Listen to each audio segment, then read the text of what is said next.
नमस्कार मित्रांनो, स्वागत आहे तुमचं आपल्या चॅनलवर। मित्रांनो, 2026 मध्ये अत्यंत पवित्र असा अधिक मास म्हणजे पुरुषोत्तम मास येत आहे। हा महिना भगवान विष्णूच्या पूजेसाठी आणि आपल्या आयुष्यातील संकटे दूर करण्यासाठी सुवर्ण संधी मानला जातो। या महिन्यात केलेले साधे उपाय देखील करोडो पटीने फळ देतात। आजच्या व्हिडिओमध्ये आपण अधिक मासातील 3 असे चमत्कारिक आणि सर्वोत्तम उपाय पाहणार आहोत, ज्याने तुमच्या घरात सुख, समृद्धी आणि लक्ष्मीचा वास राहील। व्हिडिओ शेवटपर्यंत नक्की पहा, कारण शेवटीचा उपाय अत्यंत महत्त्वाचा आहे। पहिली गोष्ट आणि पहिला उपाय म्हणजे दीपदान। अधिक मासात दिव्याचे दान किंवा दीप प्रज्वलन करणे अत्यंत फलदायी मानले जाते। काय करावे? रोज संध्याकाळी घराच्या मुख्य प्रवेशद्वारावर आणि तुळशीजवळ गाईच्या तुपाचा किंवा तिळाच्या तेलाचा दिवा नक्की लावावा। शक्य असल्यास या महिन्यात एखाद्या विष्णू मंदिरात किंवा नदीकाठी दीपदान करा। यामुळे घरातील नकारात्मक ऊर्जा नष्ट होते आणि पितृदोषही दूर होतो।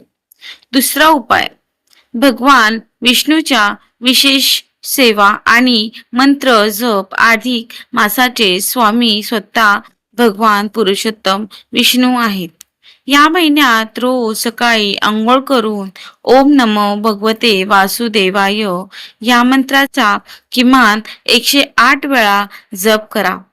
भगवान विष्णूंना पिवळा रंग अत्यंत प्रिय आहे, त्यामुळे पूजेत पिवळी फुले, पिवळी चंदन आणि केळीचा नैवेद्य दाखवा। तसेच गुरुवारी पिवळ्या वस्तूंचे जसे की डाळ, चना डाळ, पिवळे कापड किंवा केळी गरजूंना दान केल्याने रखडलेले कामे मार्गी लागतात आणि धनलाभ होतो। तिसरा आणि सर्वात महत्त्वाचा उपाय, 33 मालपुआ दान। अधिक मासात 33 या अंकाला खूप महत्त्व आहे, कारण हा आकडा 33 कोटी देवांचे प्रतीक मानले जाते। संपूर्ण महिन्यात कोणत्याही एक दिवशी किंवा नवमी, एकादशी, अमावस्येला 33 मालपुए, एक प्रकारचा गोड पदार्थ, तांब्याच्या किंवा कळशाच्या पात्रात ठेवून ते ब्राह्मणाला किंवा गरजूंना दान करावेत। जर मालपुए शक्य नसतील तर तुम्ही 33 प्रकारची फळं किंवा 33 गुळाचे खडे देऊन दान करू शकता।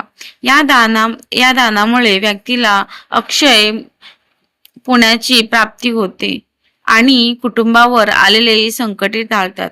तर मित्रांनो, या अधिक मासात हे सोपे उपाय नक्की करून पहा आणि भगवान पुरुषोत्तमाचा आशीर्वाद मिळावा। तुम्हाला ही माहिती कशी वाटली आम्हाला कमेंट करून नक्की सांगा।